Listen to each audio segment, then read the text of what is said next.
All right. Welcome.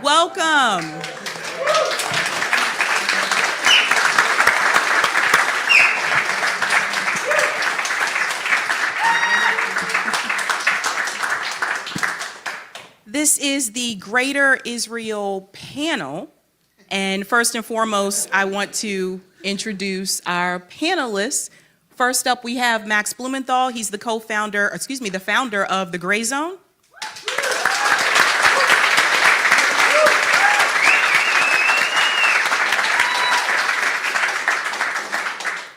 We have the lovely Katie Halper.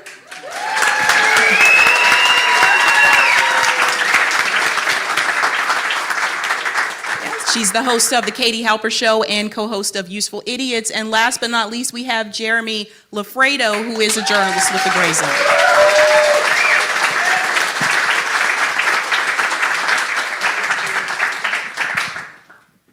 And Sabby Sabbs.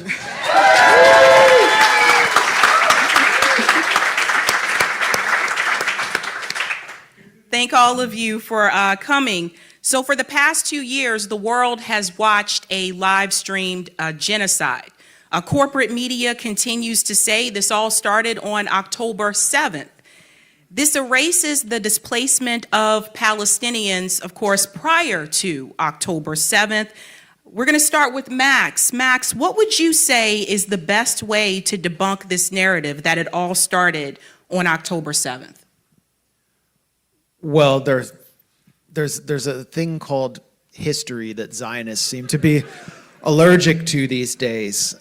And it's very easy to debunk it if we go back to the second Aliyah of Palestine, which is when the ideological settlers arrived in 1897. Just read any account, including mainstream Zionist accounts from that point on, and read the memoirs of David Ben-Gurion.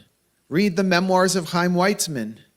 Read the letters of Arthur Ruppin, who helped found Tel Aviv, and you will see. Read An Iron Wall by Zev Jabotinsky, where he acknowledges that the presence of the Zionist settlers will not be welcome in Palestine, as settlers were unwelcome by the Zulu of South Africa, by the Native American Indians of the Americas, that they will have to form an iron wall of bayonets in order to repel the native resistance.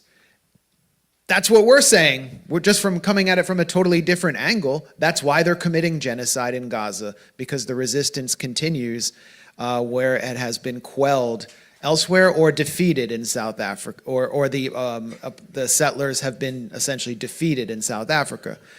So Benjamin Netanyahu recently visited a settlement called Ofra, which is strategically located east of the Ramallah Bireh district in the West Bank, and cuts off Ramallah which is supposed to be the administrative capital of a Palestinian state, from the rest of the West Bank. And it is on the road from Ramallah to Nablus, so it cuts Ramallah off from Nablus. And Israel has announced plans to construct settlements in E1, which is the last piece of land, I've been there many times, that connects East Jerusalem, which is supposed to be the political capital of a Palestinian state, from the rest of the West Bank. And Netanyahu openly declared, "I am here to show you that I will prevent a Palestinian state." I think he may have visited the same settlement back in 2001, I could be wrong, when his famous comments were leaked about America being a thing you can move easily. A week before, Benjamin Netanyahu announced that he feels a deep spiritual connection to Greater Israel. He feels a deep spiritual connection to something, but Benjamin Netanyahu has no spiritual connection to anything because he is secular. He is essentially an atheist.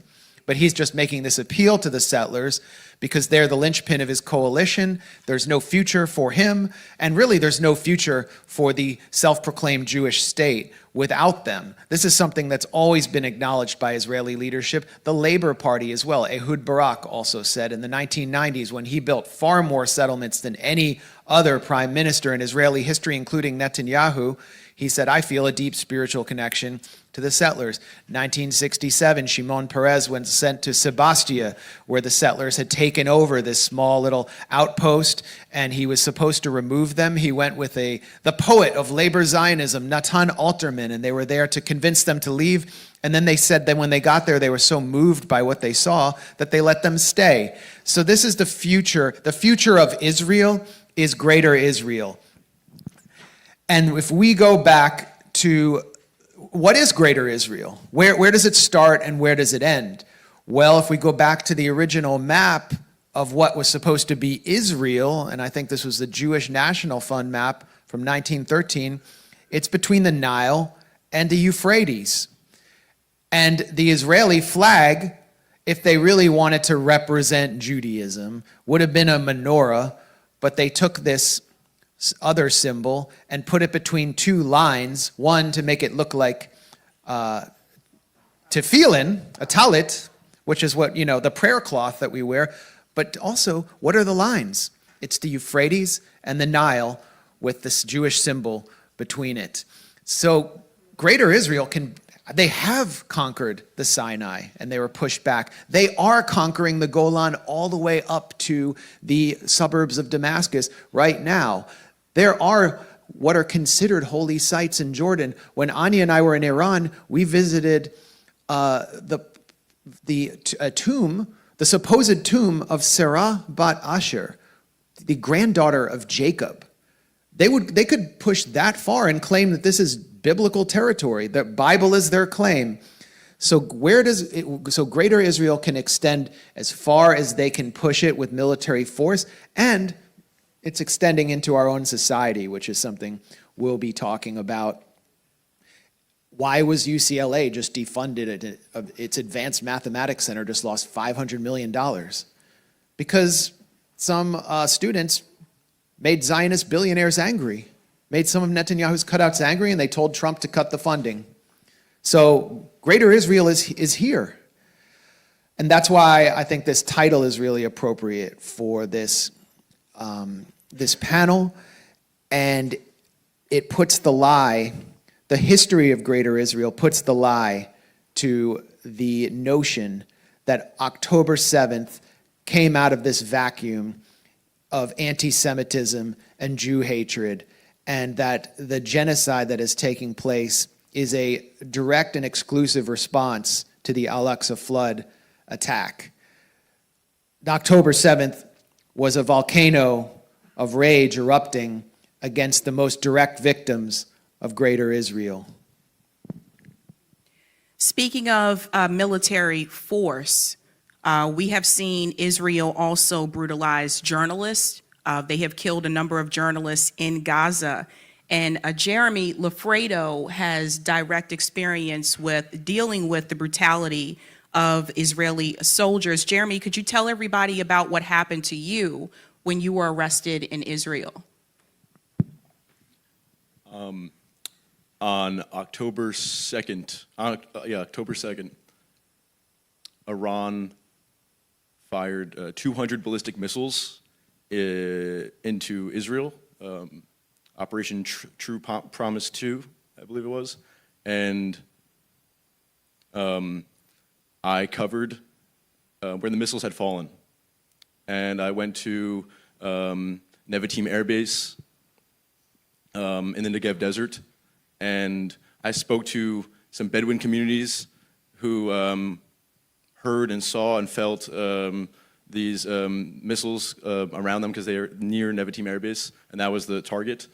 And these are Palestinians, these are Israeli citizens, but because they're not Jewish, they don't have the bomb shelters that they have in Tel Aviv, in Jerusalem, and they had to hide under bridges, under an overpass, children and women, because they're not Jewish and because they're Muslim and they live in the desert, they were hiding in storm drains from these missiles. And I was driving down, I was speaking to them.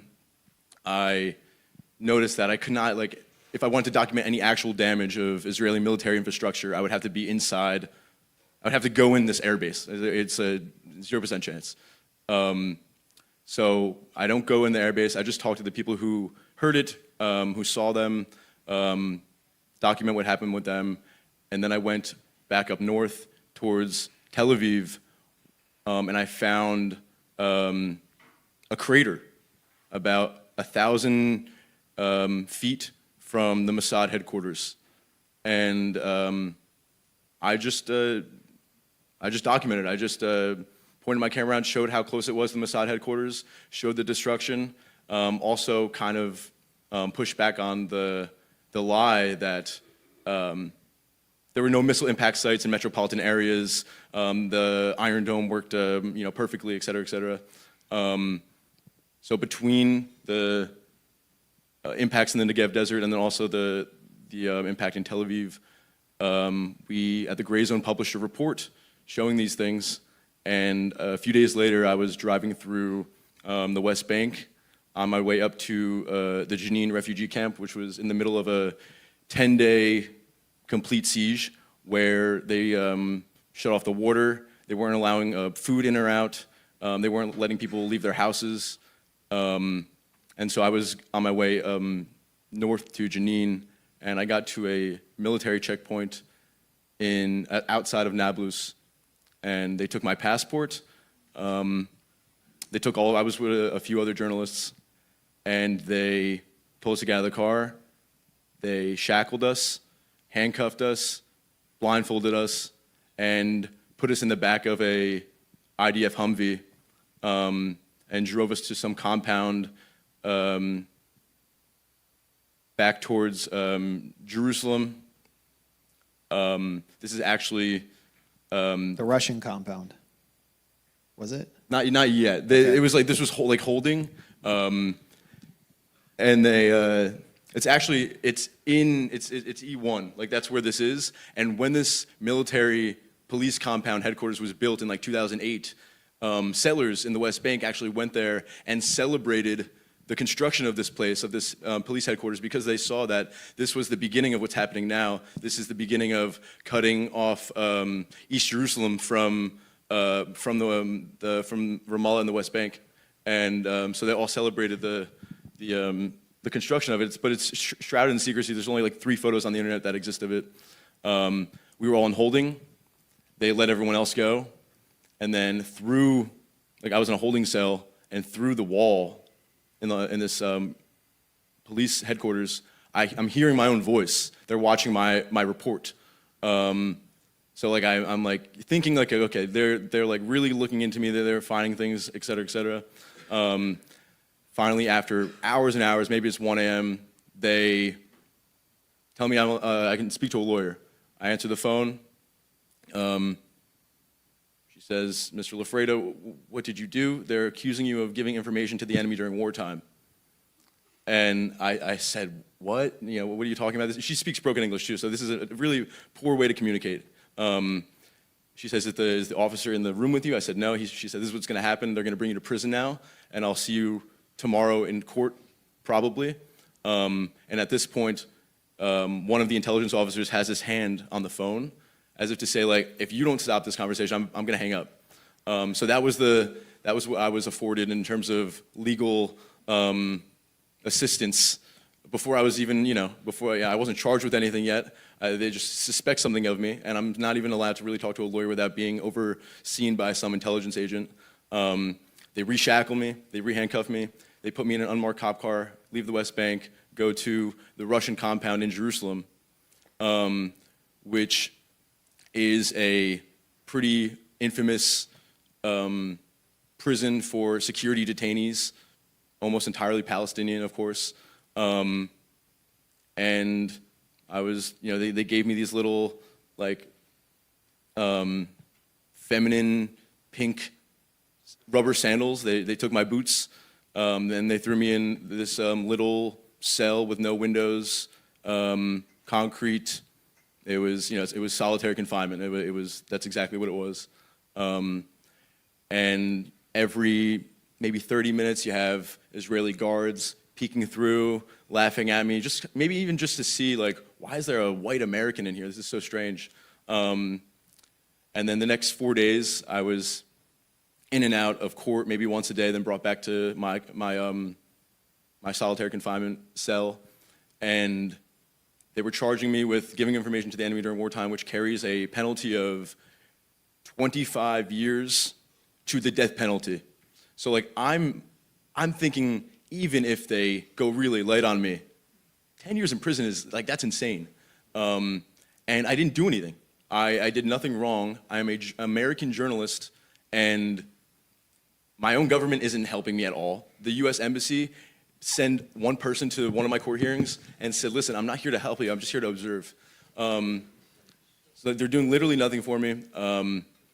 During the State Department briefings, while all of this was happening, they said absolutely nothing about an American journalist being detained. My father was calling the embassy saying, are you going to do anything for my son? He's in prison, he's a journalist. They didn't do anything.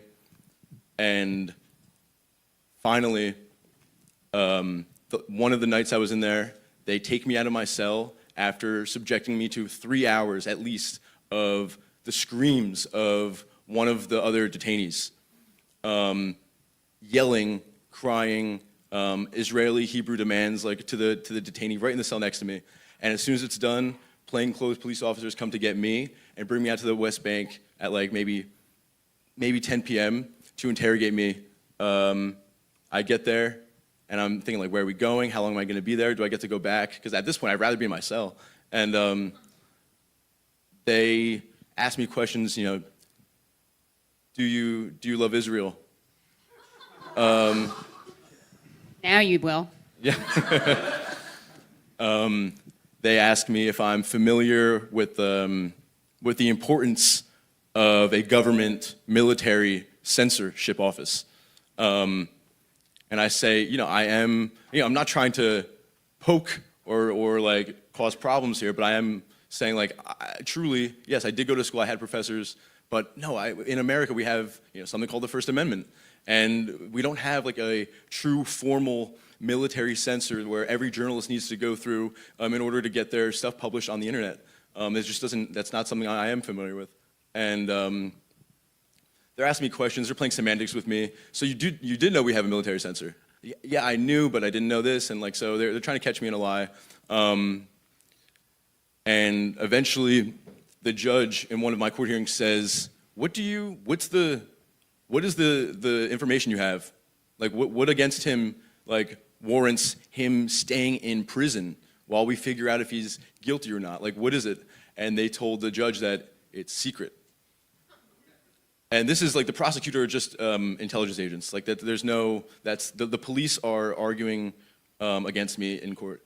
And the judge thankfully was like, did not really accept that as an answer. Like, we can't lock this American journalist up indefinitely while you tell me the stuff you have against him is secret. Like, it's not gonna fly with her, thankfully.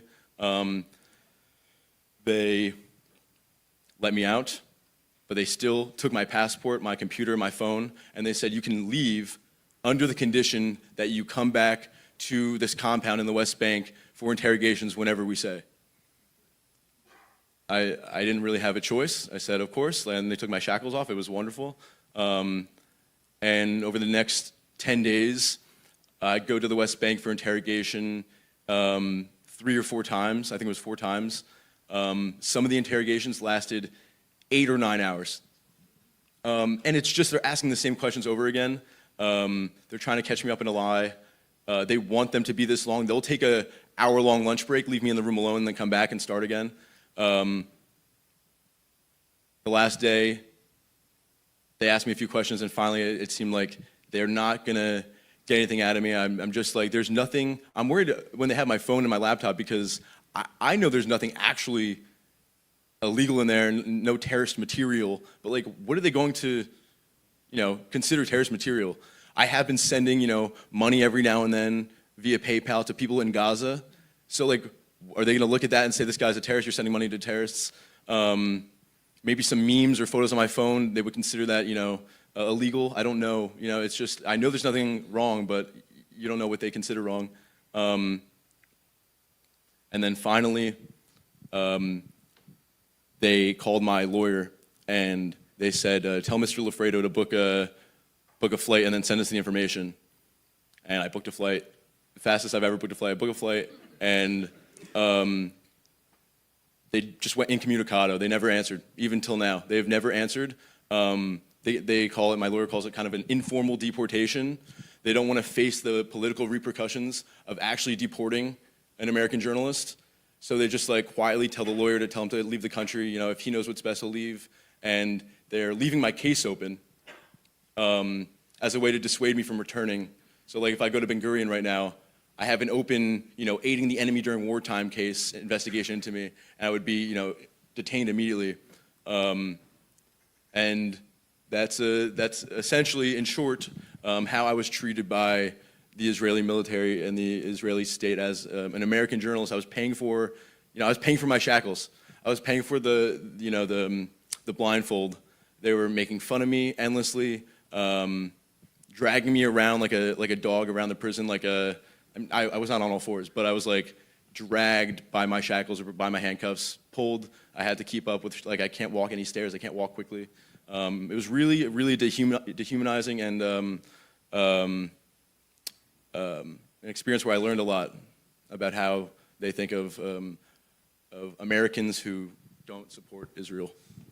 And what happened to Jeremy is just one example, right? Like we've seen a number of videos that I think that have woken a lot of people up if they were not aware of what Gaza was or what the West Bank was. They definitely are aware today. And that brings me to the United States. The pro-Palestinian protests. This is something that happened right after October 7th. A lot of people rose up. I think that first big protest in D.C. had over 500,000 people. There were many of you who are in this room that were present at that protest. Those protests still continue today. Recent reports show that support for Israel has declined in the United States. I think it's at a historic low. Last time I checked that data. So we want to ask Katie Halper here. Katie, could you explain the significance of these protests and some of the things that you saw on the ground? And then we'll come back to Max for the police force. So I guess the protests, of course, are a sign that anti-Semitism is alive and well. Just kidding. No, the protests are really inspiring. And just before I touch on this, I want to just piggyback on some points that were made by Max and Jeremy, if that's okay. But, you know, it's interesting you mentioned the pink slippers, which made me think of the great Joe Arpaio, Sheriff Joe, who was pardoned by Trump, who would also make prisoners wear pink in an attempt to, you know, humiliate them. But so it's true when they talk about shared values. There are shared values. They're like shared values of sadism between Israel and the U.S. And you know, in terms of your first question, Sabby, about the pushing back on the propaganda that this all started on October 7th, I co-sign, of course, everything that Max said, but a couple more points I want to make. One is that one of the favorite Hasbara talking points is, of course, that Israel pulled out of Gaza, and look what they did. This is what happens when you pull out and you let them govern themselves. And of course, that's a big lie because they didn't pull out. I mean, they did pull out troops, but they didn't stop controlling everything in Gaza, right? So they control Gaza's airspace, their water, who goes in and out, their no-go zones. You have to get permission to get life-saving medical treatment. And even, you know, Dov Weinglass, who was Ariel Sharon's advisor at the time of the disengagement, called the disengagement formaldehyde, political formaldehyde, which served to freeze the peace process. So that's an important thing, I think, to remind people of when they regurgitate the talking point about Israel pulling out of Gaza. Of course, there's kind of a larger question of, and I struggle with this a lot too, who's convertible, who deserves, not deserves, who it's worth wasting our time trying to persuade, because there's some people who we will never reach, and we can leave them to be their, you know, miserable, delusional Zionist selves. There are probably some people who can be reached, and I think that is a question of strategy and organizing. But the other thing I would bring up is that, you know, people who claim this is all about October 7th and all about Hamas, a relative of mine actually who blocked me on Facebook, he told me, he's like, I love you, but I'm blocking you on Facebook. And I wasn't even fighting with him because I never go on Facebook. It was mostly that I would post one of my videos from my show on Facebook. my relative would respond, and then all my other followers would respond to him and like attack him, rightfully so. But he then emailed me, and he was like, I guess you were right, in parentheses, or extreme left on Israel. And the thing that changed his mind, actually, was seeing No Other Land, because No Other Land, people probably know, is the Academy Award winning documentary by an Israeli and a Palestinian director, which of course, because it's Academy Award winning, why would you be able to see it anywhere? So it's almost impossible to find. But that shows what happens in the West Bank, and it's before October 7th. And so obviously anyone following this knows this already, but it is a useful thing, I think, for people who are not following this to just point out. So they were killing people and terrorizing people before October 7th, and they were doing this in the West Bank, where Hamas is not in power. So there are lots of, I think, useful things to bring up to people. But in terms of the protest movement, I think that it's, it is, support for Israel is at an all-time unprecedented low. I think that's encouraging. It's always hard because public opinion moves before policy moves, and that can be frustrating. But on the other hand, policy doesn't move without public opinion shifting. So I think that's something to be, excited about. Another issue, though, is that, there's this Tony Greenstein, who some of you I'm sure have read. He wrote the book Zionism During the Holocaust. And he points out that, like, if Zionists stop supporting Israel today, like Christian Zionists and Jewish Zionists stop supporting Israel today, nothing would change in terms of U.S. and Western support of Israel, because he actually calls Jews the moral alibi of imperialism and Zionism. So that's another, I think, question. Like, it's exciting that there's a protest movement. I actually think there's much more potential for movement in terms of influence coming from the right than from the left, because as we all know, Republicans fear their base, Democrats have contempt for them, disdain them, whatever. And so that the question is, like, what can we do with this all-time historic, unprecedented low level of support? And I do think that, the crackdown is evidence, though, of its power. You don't really bother cracking down ruthlessly on things that you don't fear. Obviously, there's a lot of repression here in the States. In England, it's insane. I mean, England makes us look like the land of the free, home of the brave. I know, that's always a good punchline. I actually know, I'm working on this documentary about Jewish Holocaust survivors who are speaking out against the ongoing genocide. The ones who say never again for anyone, as opposed to never again means we have the right to kill a bunch of people who had nothing to do with killing us, and somehow that's going to make us safe. I didn't realize this, by the way, until I started working on this, and never again was also a slogan for Kahani. I didn't realize that, so it's kind of fascinating. Really shows you, like, the split over the use of that term. But one of the people I interview is this fascinating character. His name is Haim Bershis Zabner. He actually wrote a really great book called A War Like No Other about the IDF. He's an Israeli who is still a citizen, but he doesn't live there anymore. He's in England. And he spoke at a protest in front of the Israeli ambassador's house residence in London. And he said, not even in a cheering way, but in a kind of diagnostic, prognostic way, that Israel wasn't going to be able to defeat Hamas, the Houthis, or Hezbollah. And this guy's 79. He's the son of survivors who weighed like 70 pounds when the camps were liberated. And he was arrested for saying that under, like, the terror law. So he was arrested for saying that. He has cancer and a heart condition. He wasn't given his medications. He wasn't allowed to speak to his wife. It was like a total sham. And of course, he doesn't even like to talk about it, because to talk about this while a genocide is going on seems almost like ridiculous. Like, he's not being self-pitying at all. And of course, as he acknowledges what happened to another person who is Palestinian, they don't even know the person's name, was like far worse than what happened to him. I just think it speaks to how much crackdown we're seeing now. And again, it's terrible, but it's a good sign. It's a sign of something scary, but it's also a sign that there's something good that's happening that they feel the need to respond to. Another character I interviewed, Stephen Kaposh, who's 87, was at a protest, and he was brought in for questioning because he committed the crime of, like, laying flowers down at a monument to recognize killed Palestinian children. So I'm glad the Met Police are on the hunt for terrorists like Stephen Kaposh and Haim Abner. Wow, wow. Oh, and really quickly, the other thing I'd say is that, I mean, I've been to a bunch of the encampments in New York City, and you see a lot of terrorists in the form of people wearing like kippas, obvious anti-Semites, raging, self-loathing Jews, you know, doing stuff like having like Shabbat and, you know, what you expect. I remember you interviewed those kids who chained themselves Yeah. to the fence at Columbia or Yeah, Barnard. Columbia, yeah. And you they're like chained to the fence, and you go up and interview them, and they're all wearing kippas, and you're like, "What do you major in?" And they're like, "I major in Jewish studies." Yeah. I major in Jewish studies. Yeah. I'm like, Yeah. oh man, Yeah. raging anti-Semitism. I know, yeah. One of them actually is an Israeli, actually he's American, and he moved to Israel to be a settler. And then he realized then he became a conscientious objector. Now he's at Columbia. He was a good friend of Masen, what's his name? From Sia? No, Masen, not, there was the two Columbia students. First there was I know who you're talking- Mahmoud Khalil, and the other one was Mosan something. I can't remember his last name. Good friend of his. The guy who was arrested in Vermont. Yeah. Massam Mandawi.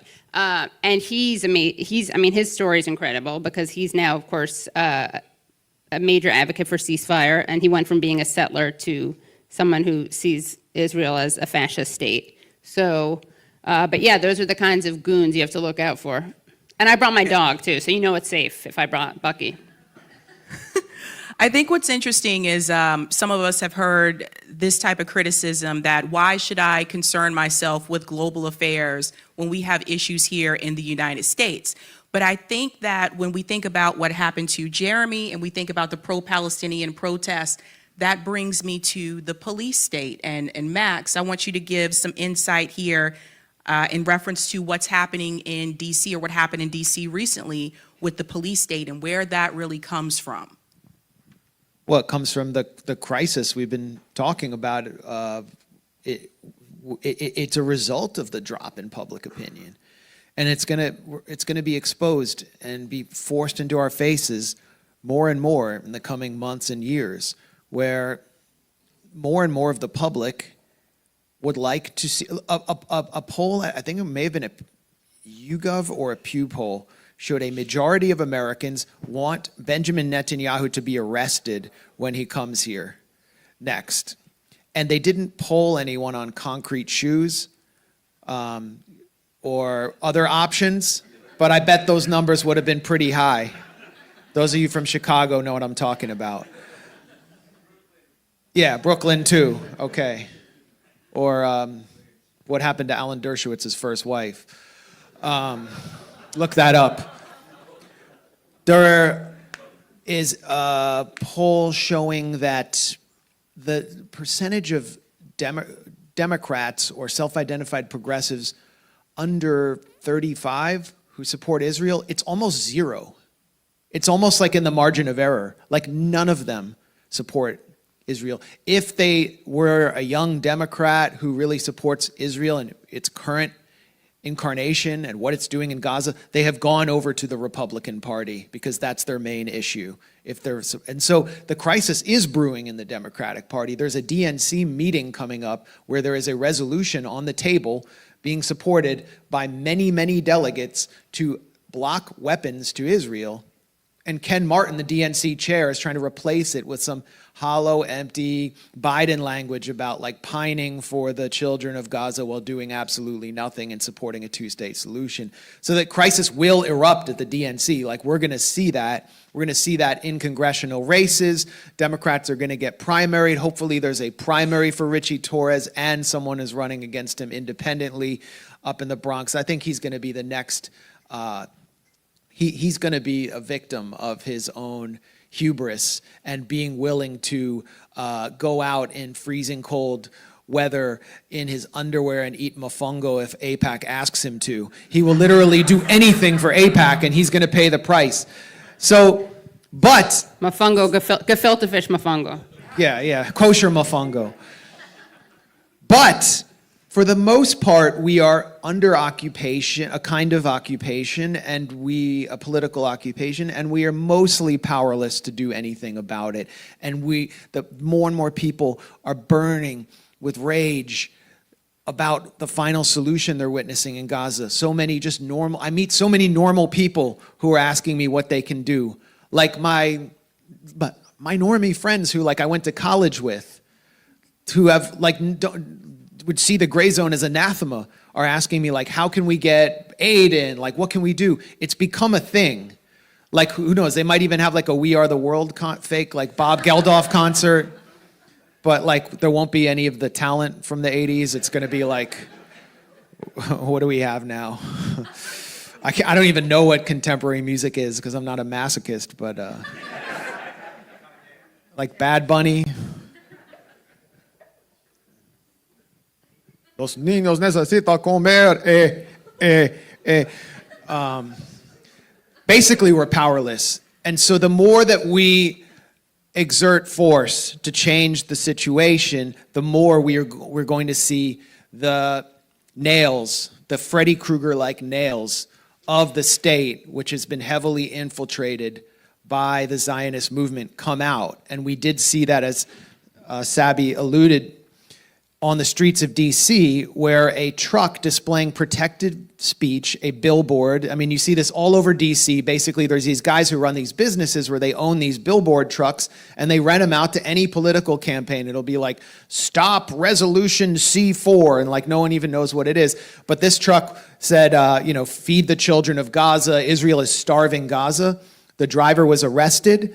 The driver had their computer and all devices seized. They're under investigation. They just got out of jail last night. The whole scene was sealed off, and it was part of Trump's federal occupation of D.C. It wasn't just Capitol Police. It was ICE. And ICE is not enforcing, that they're not an immigration enforcement. They're basically a deputized thug squad of Proud Boys and Gestapo who are trying to normalize the concept of secret police in our society to crush dissent. This is just the first stage. This is the inception of something much bigger, and look at what they're targeting. At the same time, I was at the location of that billboard truck 3 weeks ago or 2 weeks ago when this amazing protest that if you're in DC you should visit. It's an encampment outside the main media offices of Fox News, News Nation, C-SPAN. It's at 400 North Capitol. Incredible group. The people who did the encampment outside Tony Blinken's home, Kibbutz Blinken, are doing this. I spoke at their opening event. And I met a young woman who told me her ailing mother was in the car, couldn't get out, and she is being sued by this organization, Beitar, this extreme kind of Likudnik, pro-settler, fascistic street organization, which is more influential than they get credit for, and they were supplying the faces of and names of students who were green card holders and visa holders to the Trump administration to grab and deport. They kind of claimed credit for Mahmoud Khalil. But don't be modest, because we're both on their list too, right? As people who can't go to Israel. They don't want us to go to Israel. Have you seen that? They put you on their list? Beitar? Oh, yeah, they came up with a list of people who should not be allowed into Israel. Including Adrian Rich and Tony Judd, who I'm pretty sure they'll be successful in given that they're dead. So yeah, I probably couldn't go anyway because of the whole Jeremy situation. So I'll probably be going back on the back of a Chinese motorbike with Al-Qassam brigades if I ever go back in there. I think the YouTube stream just got cut. That was a joke. I'm going to make Aliyah. No, anyway, this woman tells me her mother is being sued by Beitar because she was part of they're protesting at a city council or city council event. Beitar thugs and goons show up, including one particularly notorious woman who's always carrying an Israeli flag and waving it in people's faces. I actually was slapped with her flag at the inaugural Peace Ball while I was entering. And she claimed that this woman pulled her flag and therefore committed a hate crime. And I believe it's a magistrate judge or a federal judge has ruled that this woman actually attacked a Jewish symbol by supposedly pulling this flag. And now we're seeing in a court has effectively declared that it is illegal in the United States to vandalize or burn or even pull on an Israeli flag, while it is legal and First Amendment protected speech to burn an American flag. And this perfectly encapsulates the situation we're in and the repression that is to come. So we see what's happening in the UK with Palestine Action, a group that has never committed violence, actually opposes violence, exists to oppose state violence, being proscribed as a terrorist organization, and grandmothers and grandfathers who go out to declare their support for Palestine Action are hauled off by riot police during protests outside Westminster. That is coming across the Atlantic, and Americans are not going to stand for it. If there's one thing that people hold dear in this country that does make us at least better than the European fake democracies, is the First Amendment, and Americans are just not going to stand for that. And so we will see more and increasingly the bottom drop out of Israeli support on the right as well, where all the so-called free speech warriors are being exposed as the biggest hypocrites in our country. The flag thing that you mentioned, by the way, reminds me of Germany, which I don't think they succeeded, but they were attempting to make swearing loyalty to Israel a requirement to become a German citizen, which was interesting because they didn't make swearing loyalty to Germany a requirement.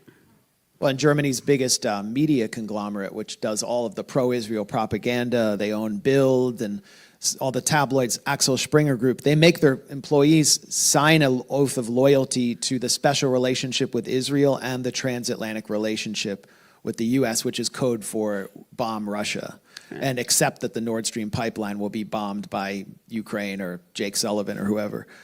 At least they admit that they have this special genocidal relationship, Germany and Israel. Yes, shared values. Yeah, exactly. This is true. Speaking of free speech, this is a big one. I think a lot of us have been talking about this for, I don't know how long, but it seems like several years. I don't know if everyone has seen this, but Benjamin Netanyahu just recently, this past week, is asking for censorship of social media and an algorithmic change to favor Israel.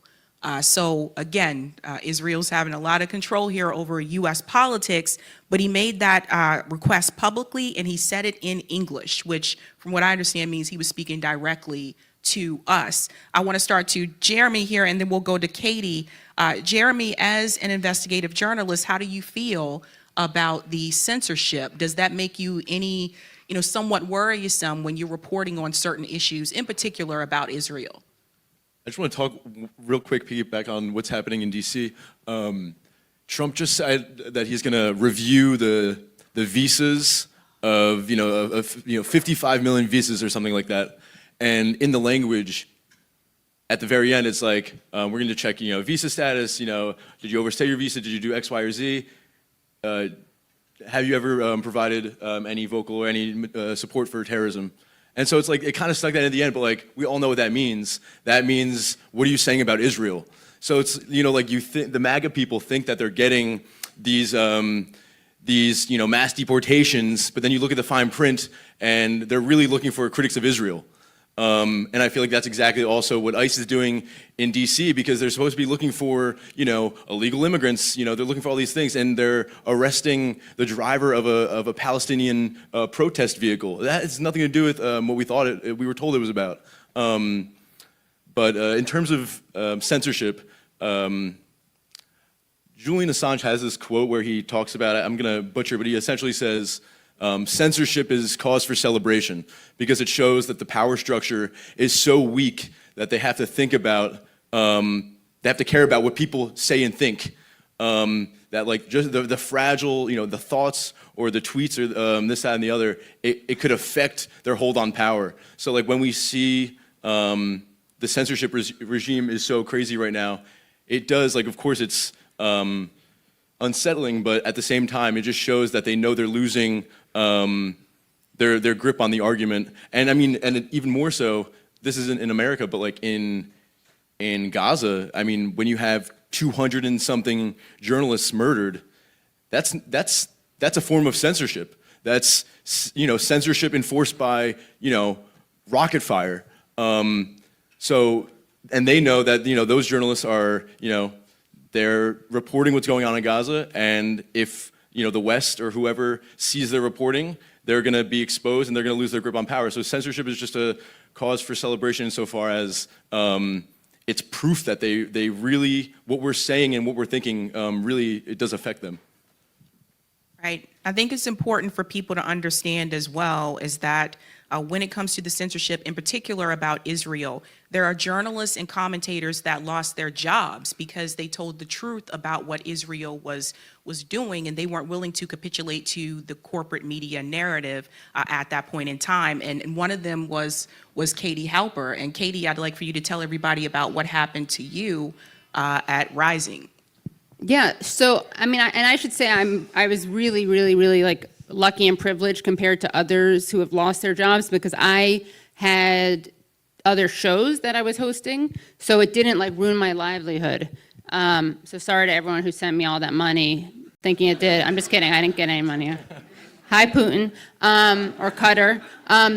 But yeah, I was actually, what's fascinating about that story, I think, is that this was at Rising at the Hill, which, brands itself and pats itself on the back for being a show that allows you to speak outside of the normal constraints of corporate media. And of course, that's true until you talk about Israel. And all I did was make a video defending Rashida Tlaib, who said that Israel was an apartheid state. And it's not very hard to make the case because literally all you have to do is like quote international law, the UN, a bunch of Israeli leaders, former prime ministers, and South African anti-apartheid luminaries and activists.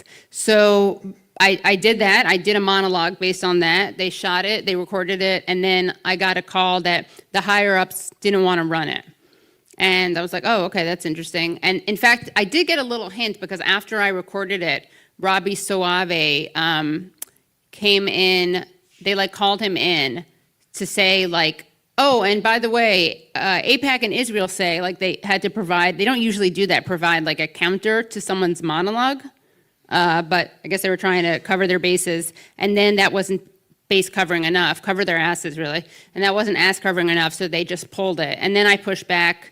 I mean, I wasn't even that aggressive about it. I was like, maybe what if you run it, but then you show something afterwards? Because I thought it was important enough to get it out there, and I wasn't being like that precious or like strident or principled about it, because I just thought it had a lot of good information. So even if they had to have some, schmuck come on afterwards to make a counter argument, it was fine, like let them try.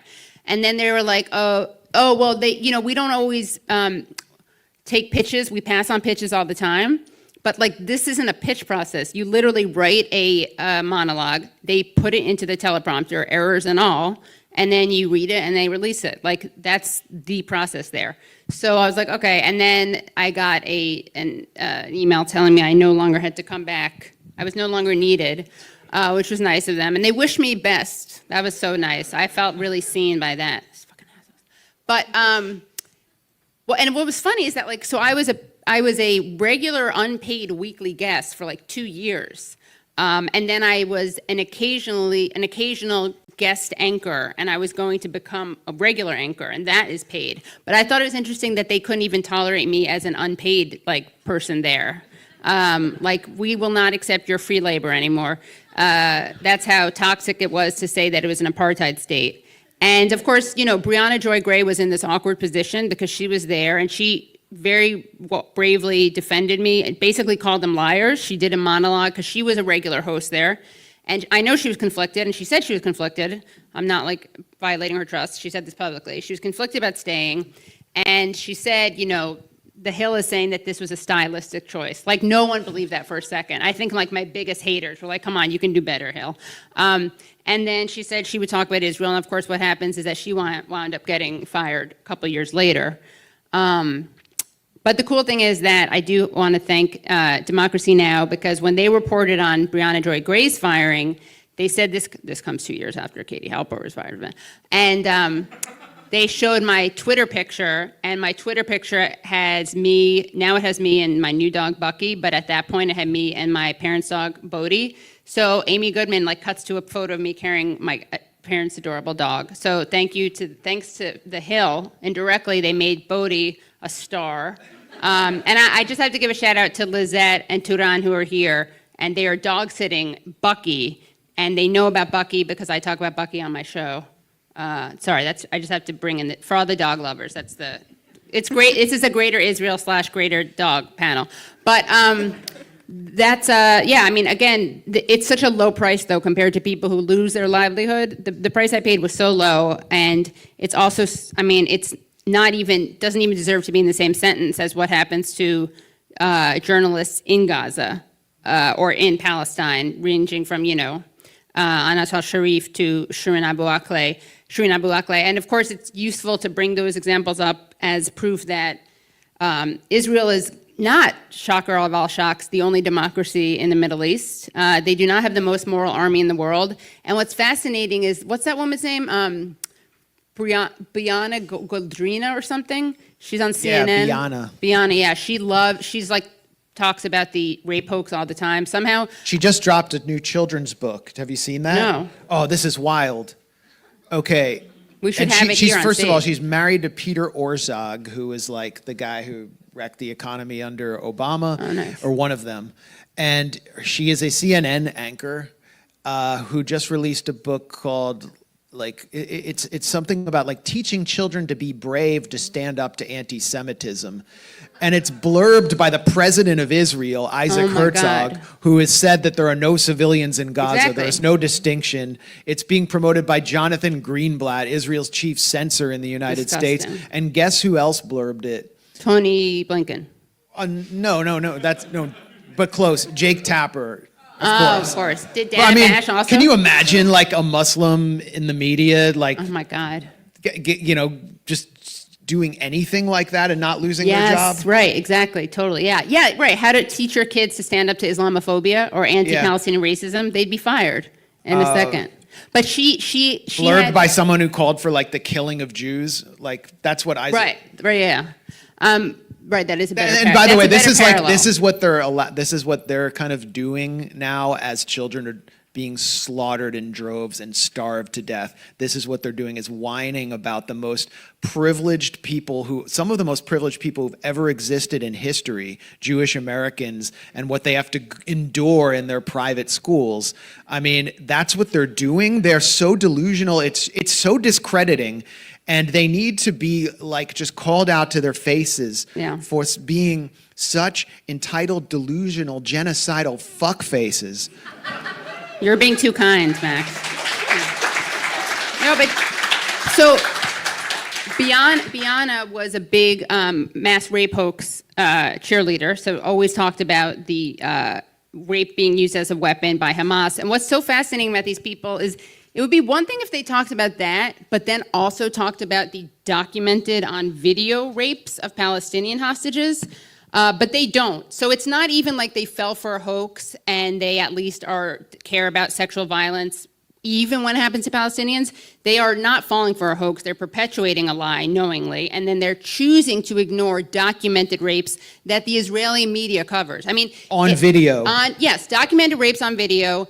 That is a gang. This one in particular was a gang rape that led to the hospitalization of someone. And this was not like, you did not have to do a deep dive into Israeli media to cover this. This wasn't just in Haaretz. This was in mainstream Israeli media. It was big enough news that a member of the Knesset said it was asked rhetorically if it was legitimate to insert sticks into people's rectums, and his answer was yes. And then a rabbi responded to this by blessing one of the rapists, and we all know that there were these right-to-rape protests. And then just imagine for a second, if there were video footage of the equivalent of this done to an Israeli hostage by people from Hamas, and then you had an imam sanctioning it, and then you had sanctioning as a thumbs up, not so awkward that sanction can mean opposite things. Anyway, you had a imam giving it a thumbs up. I know that's not actually what happens in Islam or any religion, but whatever the equivalent is of blessing it. And then you had a member of Hamas saying it's legitimate to insert sticks into people's rectums. Like, Jake Tapper and Dana Bash would be talking about it nonstop. They would I don't even know, they would shut down, like all media would have like a moment of silence or something. The Empire State Building would be white. Jake and- Tapper would like embed with an F-35 pilot to bomb a refugee camp. Yeah, Like, basically, yeah. Yeah. that would happen. Yeah. And sorry, just Yeah. a quick detail. I mean, this happened in the State Taman torture center on camera, and Israel's right-wing grassroots, basically the supporters of the Likud-led government, staged riots across the country in support of the soldiers who perpetrated the actual mass rape that documented on video, broke into an army base, like staged an insurrection. No one was arrested or punished for that, and the soldiers were let go, and then they were made into national heroes, including the one, Meir Shetrit. Look up Meir Shetrit. He's like a national hero in Israel because he violated the Palestinian prisoner's rectum. This is a society. And he's like a TV star, right? He like made the rounds on TV, like late night TV shows. Yeah. This is a society, according to a collection of rape crisis centers, where 75% of rapes of Jewish Israeli women go unpunished or unprosecuted. It's a society that is a haven for Right. pedophiles, including Tom Alexandrovich, the cyber spy who was just, escaped from Las Vegas, absconded out of Las Vegas under the happens in watch of an Vegas? Israeli U.S. attorney. I mean, it's become a farce. We were the first out of the gate to challenge the mass rape hoax, but now it's like we're getting so much mass rape reality shoved in our face and no one's doing anything about it. It's coming out of the state of Israel and its supporters. And you guys were smeared as rape apologists and atrocity deniers, and no one In Haaretz, Yeah, has the voice anyone of the like enlightened public. Has anyone said sorry? We were wrong. You guys were right. I don't get too many apologies. Jeremy, you wanted to say something? Now, just all of these things, like all of those things are reported on the front page of Israeli media. They're on television, widely reported. But why don't we get any of the reporting here? Because we would oppose it. And when things are opposed, they're not put into action, or it's no longer publicly supported in terms of policy. So it's censored here because if it wasn't censored, you'd have more people coming against Israel. So, and we're the piggy bank. So we need to keep the public here supportive of Israel, or else all falls down. But the fact that it's all over the media here and not here that's a big giveaway of what's happening. Also, because they are so on board there with dehumanizing Palestinians that they don't have to do any cleaning up of reality, right? Because they're like, okay, yeah, they raped them, okay. Yeah, they're Here they have to celebrating it. Yeah, yeah. They're talking about it like they believe they have the moral high ground. They're so sure of themselves that they're gloating about it, and it's something that we would find in America, in our culture, in our society, just reprehensible. So it needs to be kept far away from our television screens. And I would just say the first time I saw that video was making the rounds, I saw it on X, which is formerly Twitter, which goes back to Benjamin Netanyahu now saying that they need to find a way to change the algorithm on social media because they don't want those types of things getting out. That video was viral, and I don't remember seeing one corporate media outlet cover that story. And the Times covered it many, many, many paragraphs down in the article. You would have had to have read the whole thing. It wasn't in the headline the way it would have been, obviously, if there was a non-rape, a fake rape, which they managed, what is it? Screamed without words. It's always in the passive voice. It's like, electric rod finds way into Palestinian rectum. Got lost on a birthright trip and found its way there. Yeah, it's really interesting when we think about the ways that they've tried to silence people for Israel.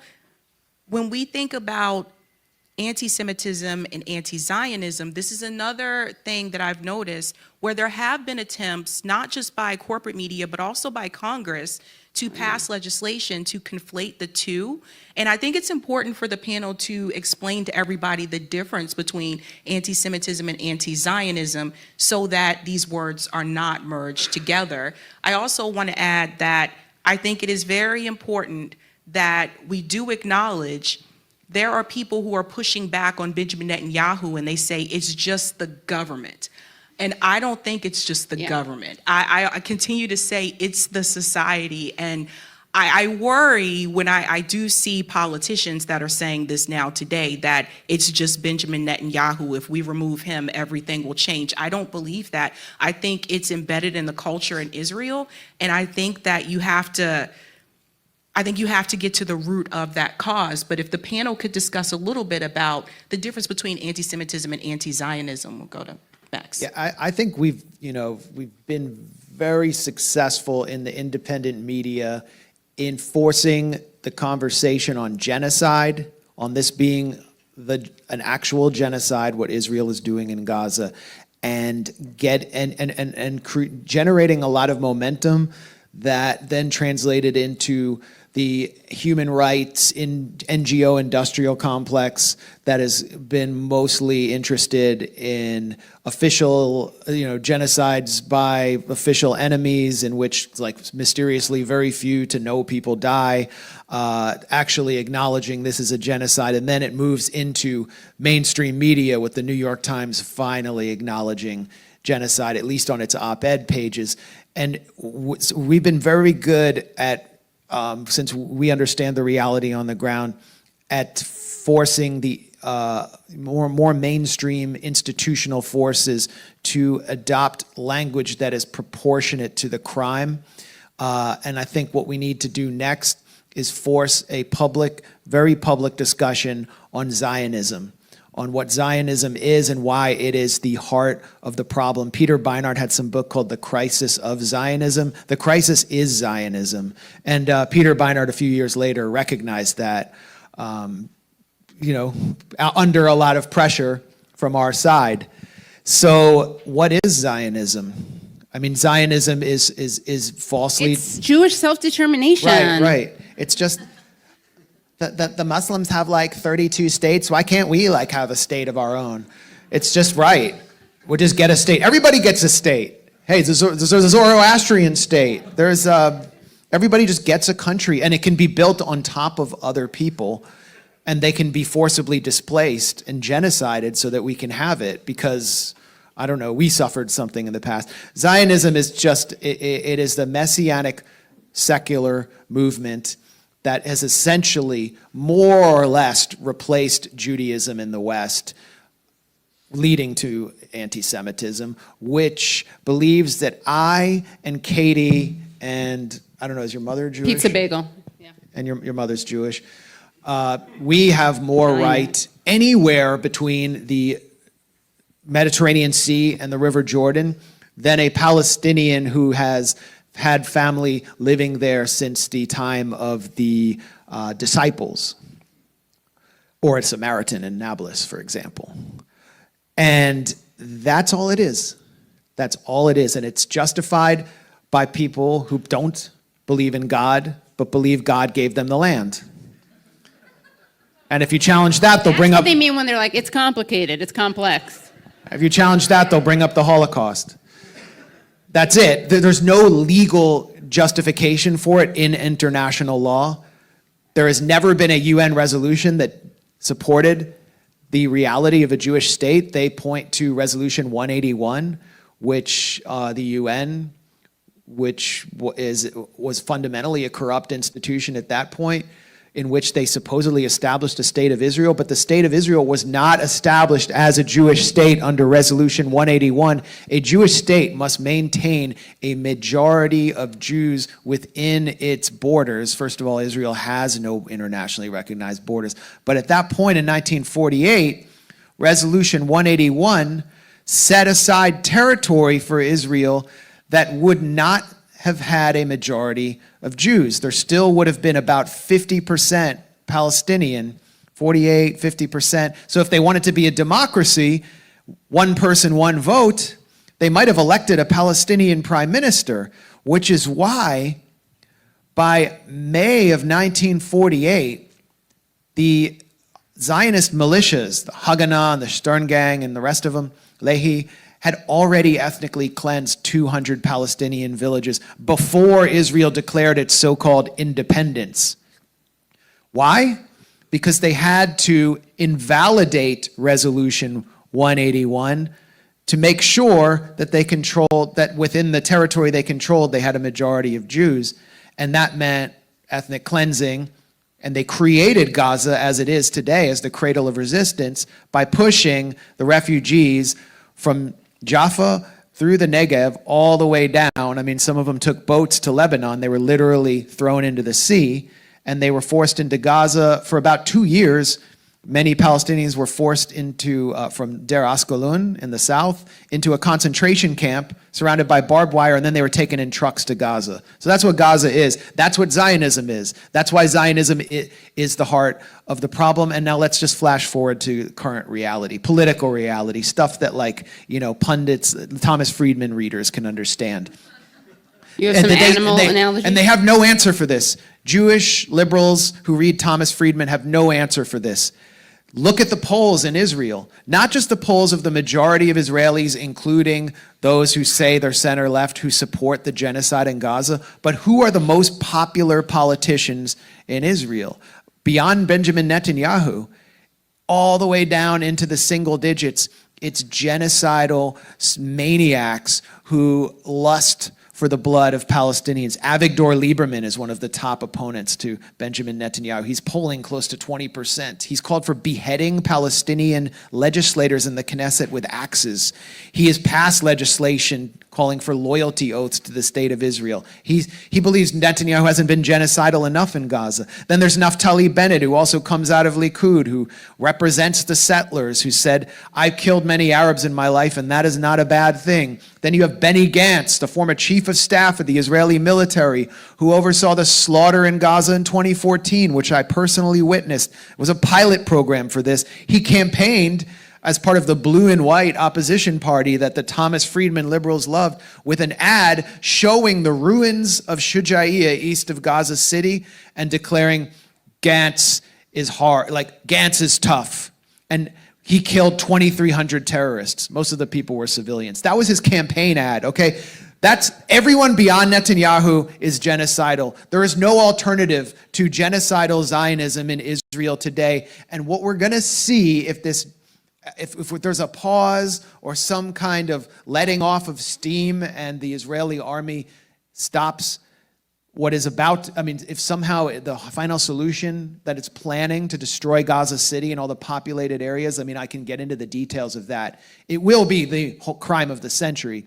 If that is halted somehow, they are going to go through a massive political upheaval, and the more messianic right-wing forces will win.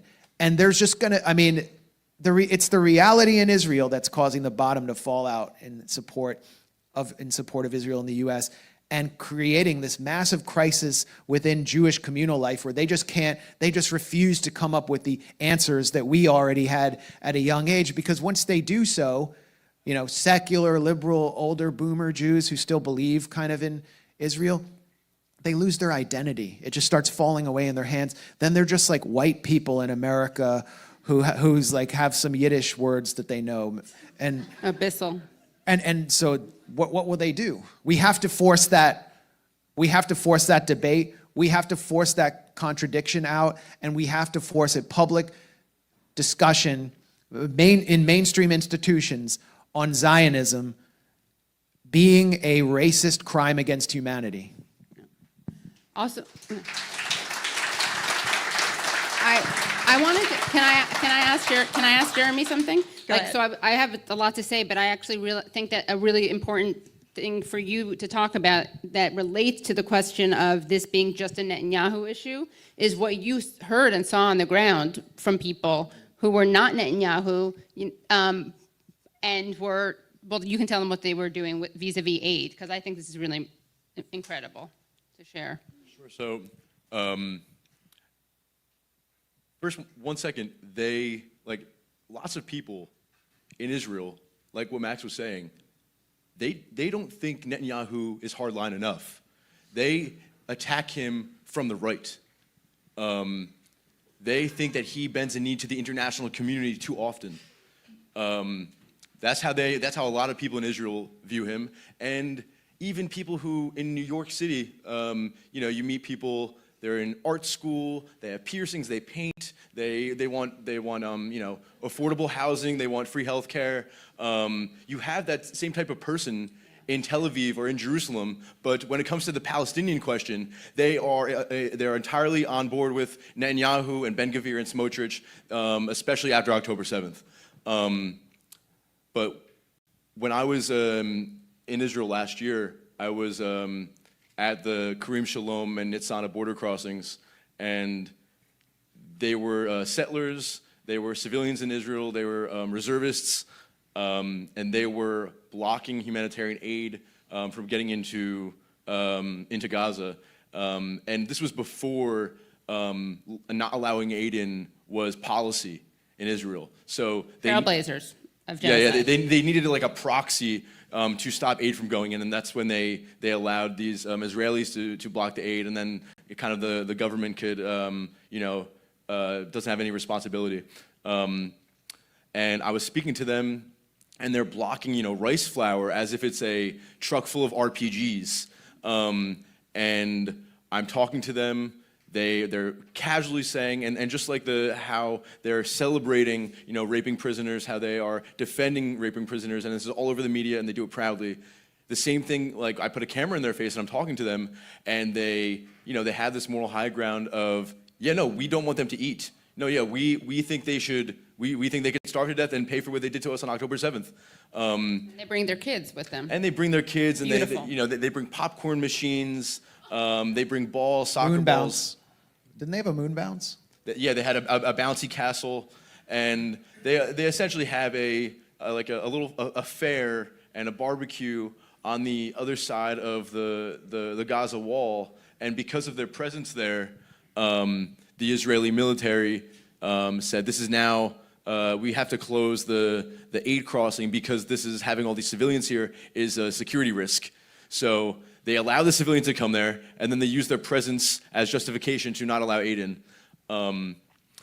But like I would speak to a reservist, and he would proudly look at my camera and say, "Yeah, I was in Gaza last month. I was in charge of explosions. We blew up a UN office that was in charge of helping families." And he didn't put the propaganda spin on it, where you hear Zionists in America say the UN office was it was UNRWA, there was terrorists there, blah blah blah. He said no, it was in charge of helping families. He told me what it was for, and he still thought it was justified. And so looking at these people, and also Max can talk about this because he's spoken about it before, and it like kind of I noticed it. These are the happiest people in Israeli society. And once you understand that, like it's not like a liberal Zionist where like, we could let a little food in. I don't know. I don't like the war, but this and that. It's like, no, they are ecstatic. They have no qualms about what they're doing. They're fanatical. It's a strange, deranged attitude they all have. And I was with them for a while, but if Max can actually talk about that for a second, because they are the happiest people in Israeli society, and you would never think so. Max? No, can you? Yes. Happy fundamentalist. The happiest people in Israeli society? The settlers. The settlers. Yeah. I mean, they're dancing in the streets. They're dancing in their settlements. They get free reign right now. They're deputized. But thanks to the American taxpayer, they've been given M4 carbines and uniforms, Israeli army uniforms. They can carry out price tag violence in the name of the state now, not just as settlers. The leash is off. Trump supports West Bank annexation. And it's horrible. It's terrible for the Palestinians. But this is also forcing the discussion. They're not going to claim that Israel seeks peace, that Israel ultimately seeks a Palestinian partner on the other side, but they just walk away from the deal of the century. All that liberal Zionist propaganda is gone, and there's nothing there but rabid, genocidal settlers. And once they annex the West Bank, and what are they doing now? They're talking about the reoccupation of Gaza. I mean, they're essentially taking control of the municipal functions of Gaza, providing food for people through the Gaza Humanitarian Foundation, but they're afraid to do it themselves, so they created a fake American front, which was initially supported by Mossad, and now they're getting some suspicious European entities to support it. lot of money is coming through Bulgaria, apparently. Israel's sort of afraid to take full responsibility for what it's actually planning to do, which is to take over Gaza and take over the West Bank. Why? Because once it fully takes over and annexes, it has to provide for that population, and there's no question about apartheid anymore. They're officially controlling millions of people, and every census since the mid-2000s has shown that a majority of people between the river and the sea are Palestinian, non-Jews. So it's just clearly apartheid right now. And then beyond that, you look at the breakdown inside Israeli society. There was a huge protest. 300,000 people protested in Israel for a ceasefire. They didn't protest, some of them maybe, but most of them protested because there are still Jewish lives at stake in Gaza. There are about 10 or 20 living Jewish captives there. That's who they care about. And they know that reoccupation of Gaza, destroying Gaza City, means their death. They will die. Orit Strzok, who's a member of the Netanyahu's coalition, a settler, very fascistic settler, has said, we need to stop caring about the hostages and move on to total victory. Like, they're openly saying it now. So this protest takes place. That's a huge protest. We don't see any protests like that in the US. If you consider that there are about 6 or 7 million Jewish Israelis and that proportion of their population protested, it's huge. But that's pretty much all that's left of that part of the society that represents sort of the legacy of labor Zionism. They are defeated. And the future is right-wing messianism. I don't even know if I could call it right-wing. It's messianic, fascist. Centrism, Israeli centrism. It's the fascist center. And so naturally they are the happiest people. They're actually much happier than like MAGA or Trumpers, because there's no DEI going on college campuses or like some ad campaign. There's not going to be like something they can get mad about, like a trans person in a Bud Light commercial. It would be like a Palestinian in a, I don't know, Taipei commercial. I don't know what they would have, but there's no cultural phenomenon for them to get upset about in Israel. They have hegemony over the culture there as well, unlike MAGA in this country. And the idea of, it's a great idea, it's a nice idea that Netanyahu doesn't represent the people, and to the extent that he doesn't represent them, it's because they're to the right of him. That's an idea that I think exists. Israel is a lot, so Chaim Brishi-Zabner, the anti-Zionist Holocaust son of survivors who I talked about earlier, he says that this is the most democratic genocide in history, because unlike in Germany, it's like unanimous support. You won't get killed if you oppose it the way you would in Nazi Germany. And yet those people who are opposing the genocide, I'm not talking about people who want a ceasefire because they want to save the lives of Jewish hostages, but people who actually are opposing what's being done to Gaza is a teeny minority. So we have to get over this idea that it's just Netanyahu. Liberal Zionists say this all the time. It's like, it's not the Israelis. Israelis hate Netanyahu. It's like, to the extent that they hate him, they don't hate him because they like Palestinians. There are all these polls that I have on here that I won't spend too much time, but it's a teeny minority that opposes the amount of force that Netanyahu is using. 82% of Israelis support ethnic cleansing of Palestinians from Gaza. 56% support expelling Palestinians with Israeli citizenship, the so-called Israeli Arabs from Israel. 47%, I guess this is low, agreed to the statement, when conquering an enemy city, the Israeli Defense Force should act as the Israelites did in Jericho under Joshua's command, killing all its inhabitants. So this is the population of Israel. 58% of Jews in Israel aren't concerned about violence against Palestinians in the West Bank. And I do think it's really important to point out that, again, I don't think we're not motivated by the idea of Jewish safety, but I think it's important, if you're watching this and you're into that, I doubt you're watching this, but whatever. If you are, here's the deal. And I think people are realizing this more and more. Israel does not make Jews safe. Israel, and this is not why I speak out about Israel. It's not because I'm concerned with Jewish safety. I speak out against it because it's committing crimes against humanity. It's doing it in allegedly our name. But the irony is, for all these people who are so pro-Israel because they think it keeps Jews safe, Israel is undoubtedly putting Jews in danger. They are, I mean, look, October 7th happened in Israel, didn't happen anywhere else. You don't make Jews safe when you live stream a genocide and say it's in the name of Jews. And also, I mean, it's not just like, you know, there's the banality of evil concept. This is like the celebration of evil. There's no hiding it. There's no like making it antiseptic. No, it's not very banal. It's kind of cartoonish. Yeah. It's like to the point where if you like draw an Israeli minister in Germany, you go to jail for a hate crime. Yeah, exactly. Right. And, or like wearing the No one got that joke. Yeah, I got it. But he got it too, yeah. Anti-Semite. No, just kidding. But, you know, wearing the lingerie of the women that they're ethnically cleansing and who knows what else they're doing. I mean, it's sick. So people are finally getting to see that Israel is not making Jews safer. So then the next thing is like you were saying, Max, that some Jews without Israel, they just feel like boring white people. But you can be a Jew, and not only can you be, like, not to sound corny, but my Jewish identity, oh my God, cue some music, I don't know, Fiddler on the Roof.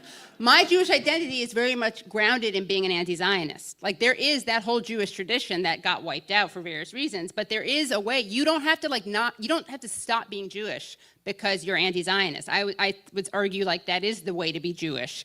And there's all these historical precedents for that. But, you know, again, if you care about Jews, you really got to let go of Israel, like cut the cord, because it's not just Netanyahu, as we were just pointing out. This is not like a fringe there. This entire nation, with the exception of a very small minority, is either excited about or tolerant of genocide. That's not like all you liberal Zionists out there. You can't pretend that this is kosher. So you need to let go of it. Do something else, I don't know, like go learn Yiddish if you want to do something like Jewish, and that's cool also because Israel helped kill that, so that's an act of resistance, because that's another way that Israel helped Hitler, was like by wiping out Yiddish. But, you know, there is a tradition of anti-Zionist Jewishness, and I invite everyone to join. And even if you've been terrible before, I know a lot of people are like, accountability, yes, but we can have like re-education camps for people. Really, Go ahead, can I Max. say something really quickly? I would go a step further. Israel puts Jews in peril. Zionism puts Jews in peril by design. Yeah, It right. wants anti-Semitism. It needs needs it, yeah. anti-Semitism to proliferate in order to justify its own existence as a supposed Jewish sanctuary. There's nothing that Netanyahu and his minions would like more than if some Nazi with a very murky social media background walked into a synagogue on a Friday night and shot some people. That's what they want. I'm sorry. They would, and they would pretend to be upset about it or indignant, Right. but, you know, the donations would come rolling Yeah. in and it would justify Israel as, I mean, it's why Netanyahu, after the Charlie Hebdo Right. and attacks on the kosher supermarket, went to a synagogue in France and said, you all need to move to Israel now. Yeah. And they said, no, Whoops. we're French. Yeah. It's kind of cool here. Yeah. No one actually wants to move there. I mean, are you insane? Israel's just announced, it's not a formal announcement, but it filtered out in Israeli media. The Israeli army's facing a manpower problem. The reservists are exhausted, and they need to recruit 600 to 700 soldiers from the Jewish communities of the United States. How are they going to do that and get you to become a genocide zombie unless they feel that there's this anti-Semitism lurking around every corner and that they need to go fight somehow to defend this Jewish sanctuary? There's no other way. Yeah. And can I just add one more thing about the anti-Zionism, anti-Semitism thing? Like, it is also ironic that the very conflation, and this connects to what Max is saying about how you know, Zionists need anti-Semitism, but, you know, like, conflating anti-Zionism with anti-Semitism is the flip side of conflating being Jewish with being Zionist. And, you know, there's a reason, like, that the KKK and David Duke types and Nazis, they like to use Jewish and Zionist interchangeably. And everyone knows that that's an anti-Semitic trope, right? It's a dual loyalty trope. We're all a monolith, and we all are loyal to Israel. We can't be trusted because we're loyal to another nation. But, like, it's not just the KKK and Nazis and neo-Nazis saying this. Like, that talking point is also shared by Israel and the ADL and AIPAC, which may be a sign that your ideas are fucked up when, like, you and David Duke could trade slogans. The entire Jewish communal leadership advances that trope Right. every day, which is why there are more and more recruits to kind of anti-Jewish Yeah. organizations, and it does Right. increasingly feel sometimes like we're living in a Groyper meme. Yeah. It's and people who don't know Jews or Jews like us, they didn't go to bar mitzvahs when you were growing up, and they didn't live in maybe a college town or a big city, and they're just looking at this situation Right. for the first time, and they're like, how would you not sort of wonder what the hell is wrong with Jewish people when our entire communal leadership is supportive of this genocide? I mean, the big liberal synagogue in D.C., where my brother went to Hebrew school, called Adas Israel, it's right there on Connecticut Ave, they hosted Yoav Gallant in the middle of the genocide for a meeting, and actually some of the parishioners, the congregants, got upset about this and said this guy's kind of a war criminal, and so they just had a private meeting with Oh, him. that's nice. But if you're from the outside, the goyim, you're looking at this, I mean, I have a hard time just like condemning them for starting to get some very bigoted ideas when we are totally denied any place at the table. There's no anti-Zionist Jewish organization with any power, any voice in this country at all that can speak. And we're totally denied a place in the mainstream or corporate media, and we're seen as by Israel's Interior Ministry down to the ADL, whose chief censor denounced me by name, Mazel tov. as almost worse than terrorists. So that fuels further anti-Semitism and recruits more people to anti-Jewish organizations, which form the other side of the coin Right. to Zionism. They help reinforce Zionism. It's a feedback loop. Yeah. And Jews like us get called self-loathing or anti-Semitic. And the irony is every single time a Jew speaks out in defense of Israel, they're perpetuating anti-Semitism. They're the ones doing it. Because everyone sees what Israel's doing. So any evidence that Jews all support Israel is actually harming. Now, and again, that's not the primary motive in speaking out, but I do think it's ironic that the biggest threats to Jewish safety are Israel and Israel's defenders. So, I think it's important to note, too, there are some of us that I would say, I can't believe it's been 2 years, but 2 years ago, that started to explain to people what Israel was trying to do, that they were committing a genocide. Some of us lost friends. And I know, Katie, you mentioned about being blocked on... Talk about that. Yeah. All right, it sounds like you went through something. I did.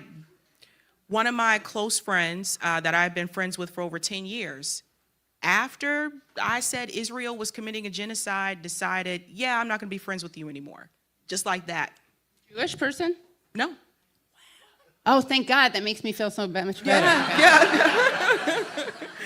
Yeah. So I think there was a lot of, I have not heard from them since, don't want to dwell on that. But what I'm saying is those of us that came out earlier on, we did take hits, whether it's, people losing their jobs, whether it's, losing friends, losing family members, et cetera. And I look now and I see that the United Nations is now declaring that there is a famine in Gaza, which is what I think many of us tried to warn people was coming. And so I think we have to get to this point where we talk a little bit about the Gaza Humanitarian Foundation, Katie, and also the videos that some of us have seen where Palestinians were going to seek aid and they were killed by IDF soldiers. There are articles where IDF soldiers have come forward and said that they were told to kill the Palestinians as they come to get aid.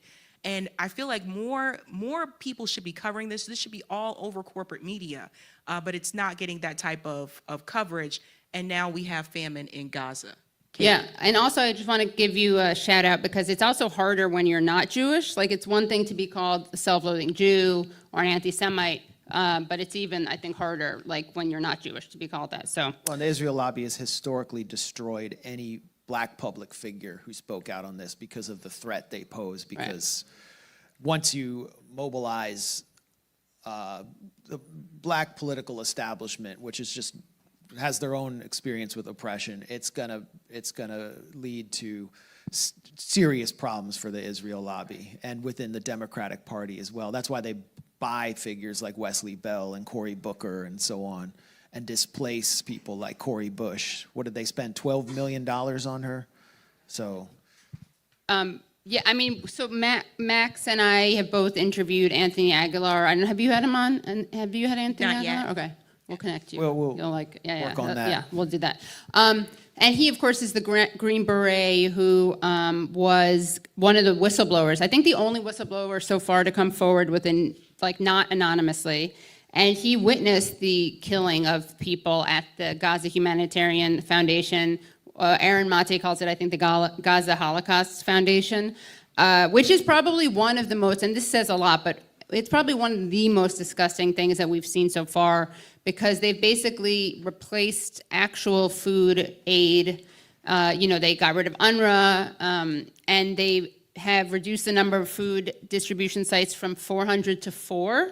They give people like 15 minutes warning that they're going to open them up. But it's worse than that. It's not just like a fake aid and non-aid, and it doesn't actually make people give people what they need. They are like killing fields. This is why if you follow this stuff, everyone thinks you sound like an anti-Semitic conspiracy theorist, but it's just true. And luckily, these are evangelicals who are involved, so that's great. So we're covered with the anti-Semitic part. But, Anthony Aguilar talks about this and how he witnessed like this adorable boy named Amir, who was a little kid who came to get food, and he didn't have a bag or anything. He was just like collecting his food in his hands, and he thanked Anthony, and he gave him a kiss, and he said thank you to him in English. And then the IDF like opened fire into a crowd and killed people, including this little boy Amir. When he came forward with the story, the Israeli government and he wasn't with Global. He was hired by Global. It wasn't. He worked with the Gaza Humanitarian Foundation, but he was hired by Global Solutions or something. UG Solutions or Yeah. Safe Reach Solutions. Yeah. And so they said that, oh no, he was lying, and Amir is totally safe, and they released a photo of Amir, except the kid looks nothing like Amir. And then they actually found Amir's family, and they're like, no, we don't know where he is. He's still missing because he was killed. I think that this has forced the starvation that we're seeing, and oh my gosh, the attempts to, it's almost like a mitzvah, almost what Bari Weiss is doing. Her attempts to defend what Israel is doing by saying, the Free Press is saying this, those kids who have died, they had cerebral palsy. Or my favorite one is they had rickets, right? Because rickets is a disease that you get from malnutrition, so that's great. Another excuse they have is that one of the kids who died had shrapnel in his head from the IDF. So again, you're really making Israel look great. This shows you how detached and immoral these people are, that they think that they're defending Israel by pointing out that these kids are dying because they're more vulnerable than other kids, which is literally how it works. Like, when you are more medically vulnerable, you die before other ones do. That doesn't mean it's okay to starve them to death. They're like making this weird eugenicist argument, or they're arguing that like you deserve the death penalty if you have cerebral palsy and you're a Palestinian kid. It's so foul. They're Untermenschen. Yeah, they are. They are Untermenschen. And it's actually like, I am grateful to the people making this argument because they are revealing the true face of what Zionism is right now. And who's manufacturing more anti-Semitism than someone like Bari Weiss, who's trying to justify the killing of every Palestinian child in Gaza? Well, not every. Not every. Only the ones with pre-existing conditions. They're the ones who die first, which is okay, as long as there's a triage system and not everyone dies at the same time. Then I guess it's okay.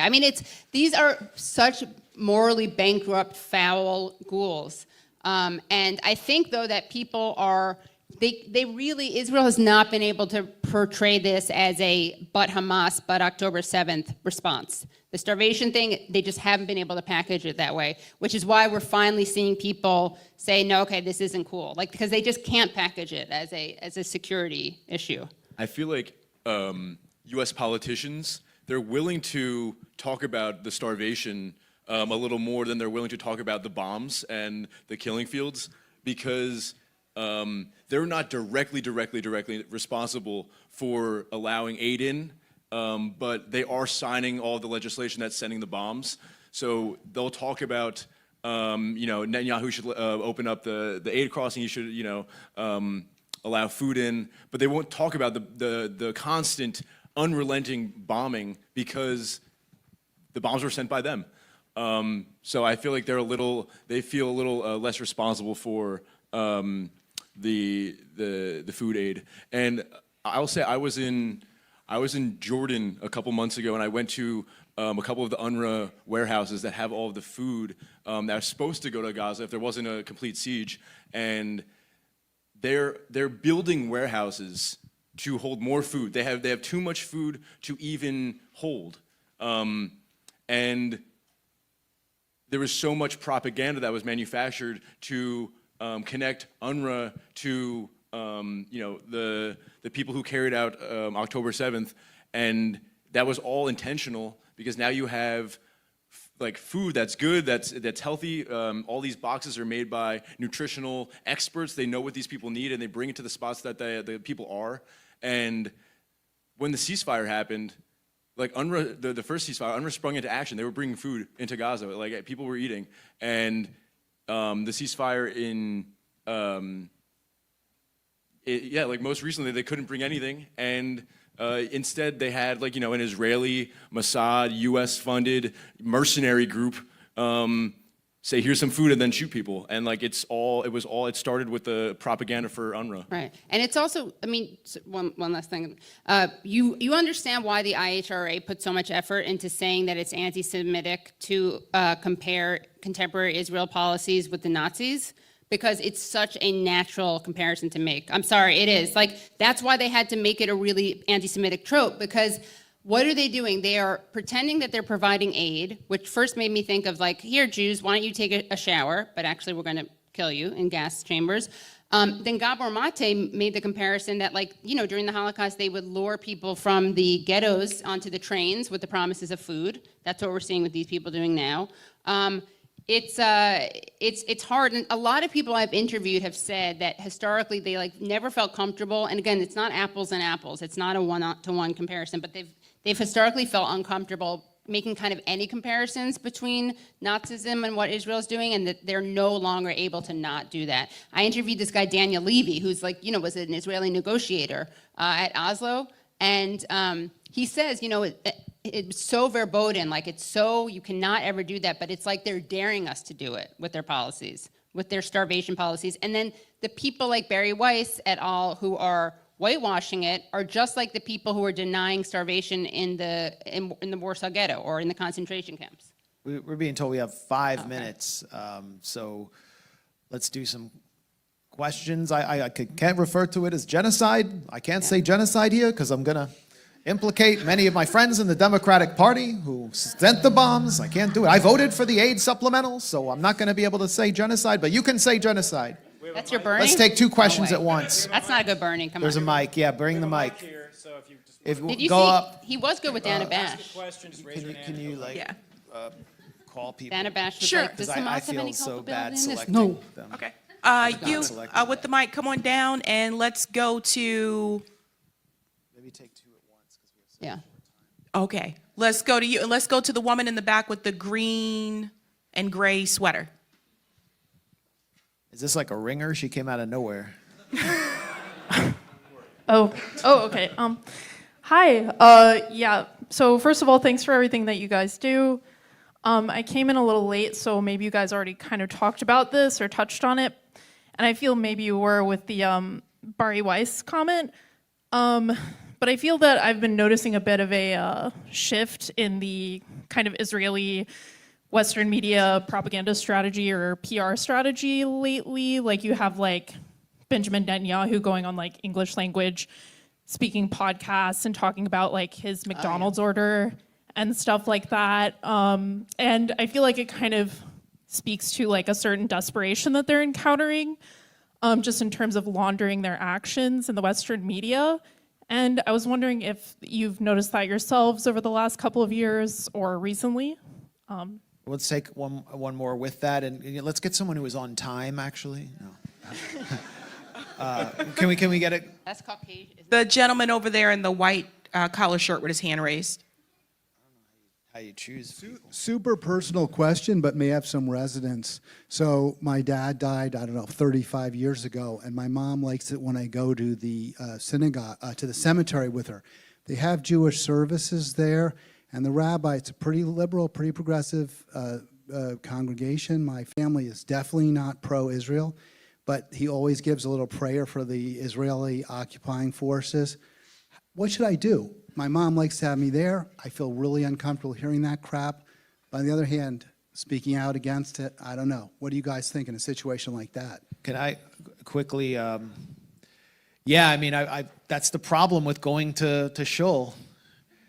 Like my cousin's bar mitzvah, they had like in a very liberal synagogue in the North Shore, they had an American flag and an Israeli flag by the bima. I'm like, and they call me up to like say something, you know, they did like a bima call. I'm like, how can I not burn this flag? It's right next to me. Just asking Like it's an you. They're begging abomination. you.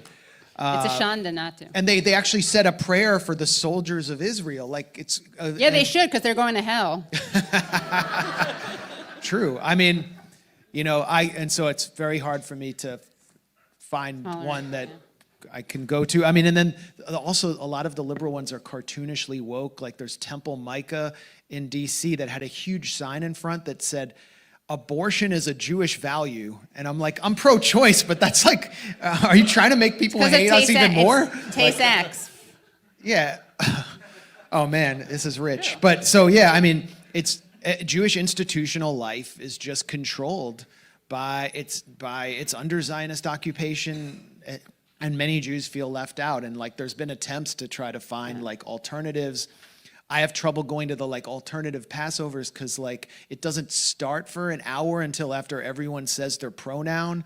And I'm like, To be fair, it's not like Seders are ever that quick anyway, so don't blame it on the pronouns. takes even longer. I mean, it's just hard to find a place to fit in there.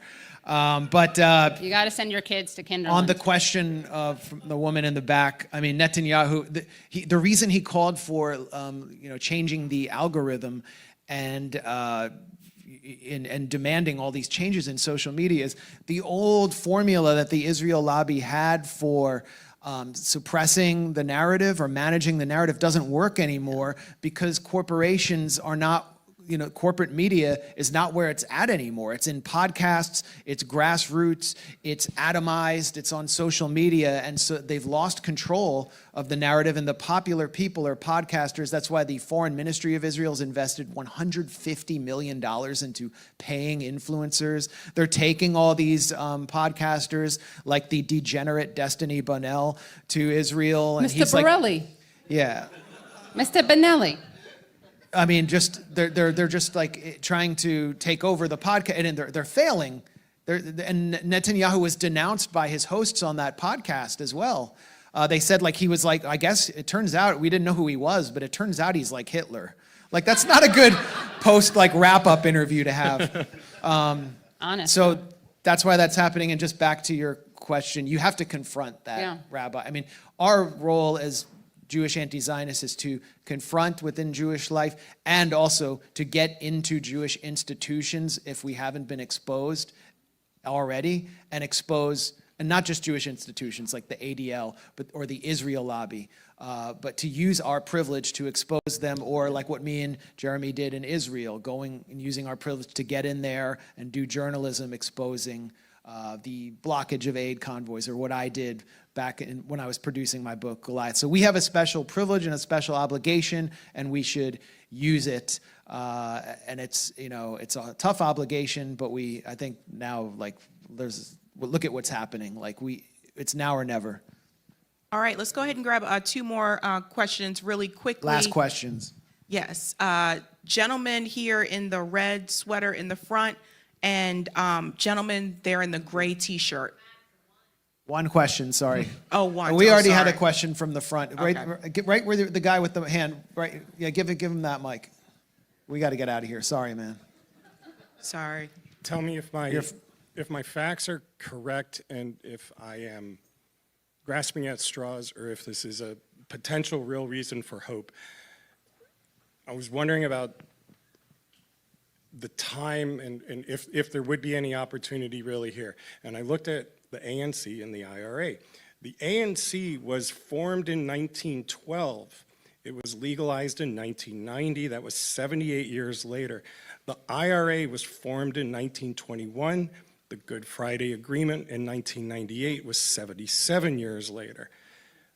The PLO as Fatah was originally not formed until 1954. I did not know that until I looked into it, that it had previously been the 1948 Arab-Israeli War, but the origination of the Palestinian independence movement was 1954. That was only 71 years later. It occurs to me that part of what happened as a personal experience through our apartheid is that there was a generational shift in U.S. domestic politics.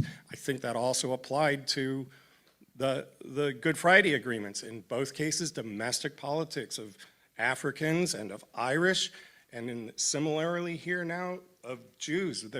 Just like there were more Irish people in the United States than there were in Ireland, there are more Jewish people in the United States than anywhere else in the world.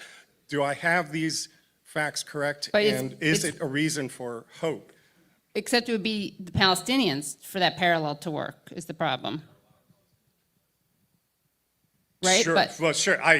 Maybe. Yeah. It's just, well, he's saying there's more Palestinians, but my point is the role of domestic politics, but also the time frame and the generational shift. As the ADL said, we have a TikTok problem. Go. Well, the problem with the parallel too is that there is a generational shift. There's a popular shift now. But when you look at apartheid South Africa, or you look at the Good Friday Agreement, there wasn't the same institutional opposition because there was not really a South African apartheid lobby. It was just like the Republican Party and like some Southern Democrats, and then that folded pretty quickly. The final vote to sanction South Africa was Republican Senator Richard Lugar from Indiana. I mean, I think Bob Dole eventually voted for it. But these people are on the take from a bribery network called AIPAC. So nothing will happen. There will be no change until AIPAC is registered as a foreign agent, which it is, and the Espionage Act investigations begin. But also, on the other, I mean, on We gotta just wrap. Sorry, we have to wrap. Our time will come.